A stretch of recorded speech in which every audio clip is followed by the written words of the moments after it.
Silva, sou estudante do curso de Serviço Social na Unirio e faço parte do projeto de pesquisa O Estado Rentista e o Novo Padrão de Reprodução do Capital no Brasil Neoliberal, Auge, Crise e Decadência do Estado do Rio de Janeiro no século XXI, que é orientado pelo professor Rodrigo Castelo.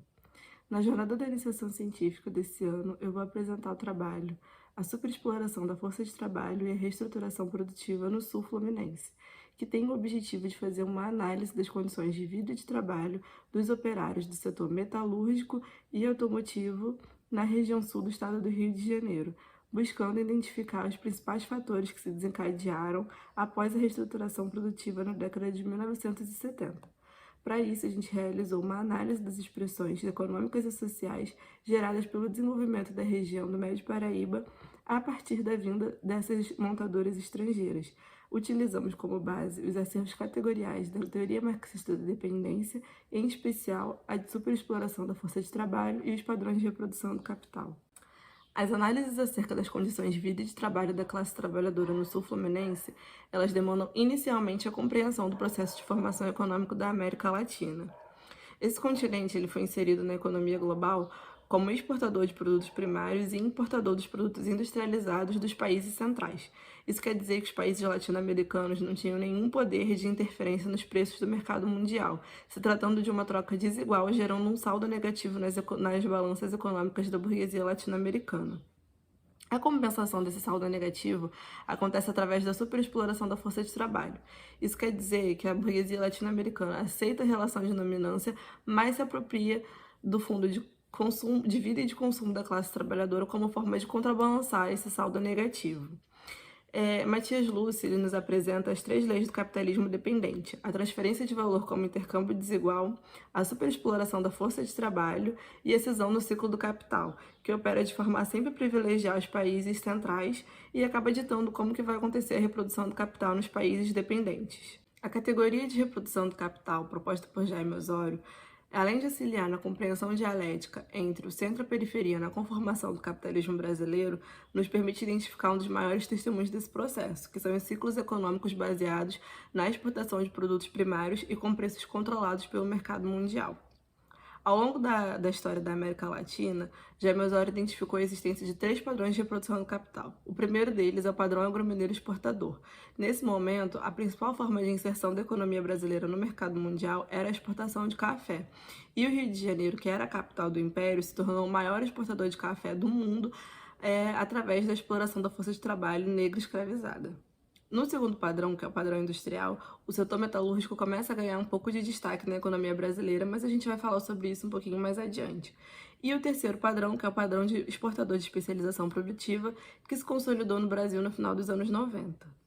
A história econômica do Rio de Janeiro está muito relacionada a esses padrões de reprodução do capital da América Latina.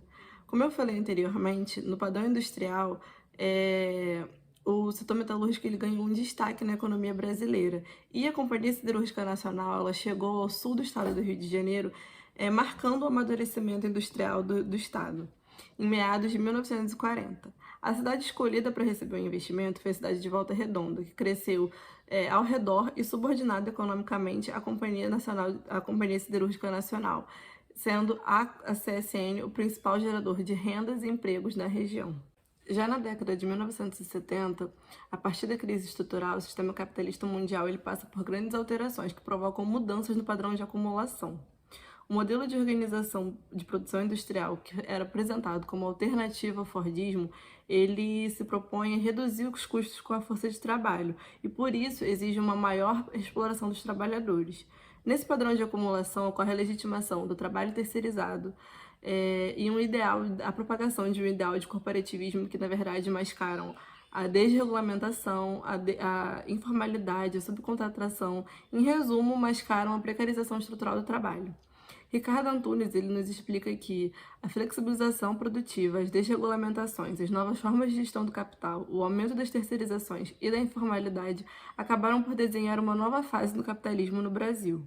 Então, quando essas alterações elas atingem o Brasil nos anos 90, acaba marcando a ascensão do neoliberalismo, iniciando uma onda de privatizações de empresas estatais. Um dos desdobramentos disso foi a privatização da Companhia Siderúrgica Nacional em abril de 1993, durante o governo de Fernando Collor. resultando na demissão de quase um terço do quadro de funcionários. A venda da siderúrgica ela agravou uma crise econômica que a região sul-fluminense já enfrentava, causada não só pela queda na oferta de empregos, mas também pela guerra fiscal que o Brasil estava enfrentando. Só que acontece que a privatização da companhia e essas demissões em massa, elas não foram as únicas mudanças estruturais na região sul-fluminense na década de 90. Porque enquanto a cidade de Volta Redonda e seu entorno sofriam com a privatização da siderúrgica, as cidades de Resende, Porto Real e Itatiaia entravam em uma nova fase de industrialização com a implantação da indústria automobilística. A reinvenção desse território produtivo através da vinda de montadoras automotivas estrangeiras passava a demandar um novo molde de trabalhador, que deveria ser construído já nas exigências da reestruturação produtiva, cedendo aos novos padrões impostos pela nova fase do capitalismo pós-fordista. Com o incentivo ao processo de terceirização, junto ao desenvolvimento da região com a vinda das montadoras, aconteceu também a vinda de setores fornecedores, o que acaba levando à subcontratação. Dessa forma, além de causar uma alienação do processo produtivo, reduz-se o número de metalúrgicos contratados diretamente pelas montadoras, mantendo no mesmo processo de produção operários de empresas distintas. Esses trabalhadores eles acabam por sofrer um apagamento das lutas sindicais e sem representação, sem organização e sem poder de reação, acabam se deparando com dificuldades na defesa até mesmo de direitos básicos.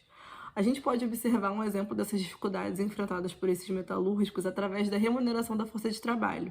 Um levantamento realizado pelo Diese em 2007 traz comparações salariais dos operários desse setor no sul fluminense e no ABC Paulista, sendo a ABC Paulista a região mais tradicional que se tornou um exemplo de atuação sindical no país. Os dados de 2005 comparam em reais a remuneração nas montadoras de veículos no ABC Paulista e nos dois municípios com maior destaque no setor automotivo no sul fluminense, Resende e Porto Real, e confirma a desvantagem salarial dos operários fluminenses, que recebem quase 3 vezes menos que o salário pago nas montadoras em território paulista. Um outro reflexo dessa desvantagem salarial do sul fluminense para o ABC Paulista se expressa através do poder de compra do salário médio dos metalúrgicos. No que diz respeito ao gasto médio necessário para a aquisição da cesta de produtos e serviços, os dados demonstraram, mais uma vez, uma enorme desvantagem aos trabalhadores do município de Resende e de Porto Real, que recebem muito abaixo do necessário para a sua reprodução social. Mas, além do prejuízo no fundo de consumo dos trabalhadores fluminenses no setor automotivo, a superexploração vivida nesse setor ela também se manifesta no atentado ao fundo de vida desses operários. Dados do INSS disponíveis na plataforma Smart Lab, que é uma iniciativa em conjunto do Ministério Público do Trabalho com a Organização Internacional do Trabalho, denotaram uma expressiva quantidade de acidentes de trabalho no setor automotivo no município de Porto Real. Fabricação de automóveis, caminhonetas e utilitários representaram 24% dos acidentes notificados de 2012 a 2020 na localidade, seguido por fabricação de peças e acessórios para veículos automotores, que configurou 20% dos acidentes notificados. Nós concluímos no nosso trabalho que a falta de segurança no ambiente de trabalho, a terceirização, a baixa remuneração e as tentativas de fragilização à organização da classe trabalhadora são artefatos utilizados pelas montadoras a fim de diminuir os custos com a força de trabalho, aumentando a taxa de mais-valia e, por consequente, obtendo cada vez mais lucro. E que a busca pelo menor custo com a força de trabalho justifica a vinda dessas montadoras para o Rio de Janeiro, um estado que é localizado numa região de capitalismo dependente. Mas os prejuízos vividos pelos operários no sul fluminense aqui demonstrados são expressões de um mal existente não só no setor automotivo e metalúrgico, mas por toda a classe trabalhadora fluminense, que é a superexploração, e representa uma face da industrialização do Brasil que efetuou-se a agravar as diferenças econômicas entre os mais pobres e os mais ricos. Bom, eu encerro aqui a minha apresentação e eu gostaria de agradecer a todo mundo que assistiu.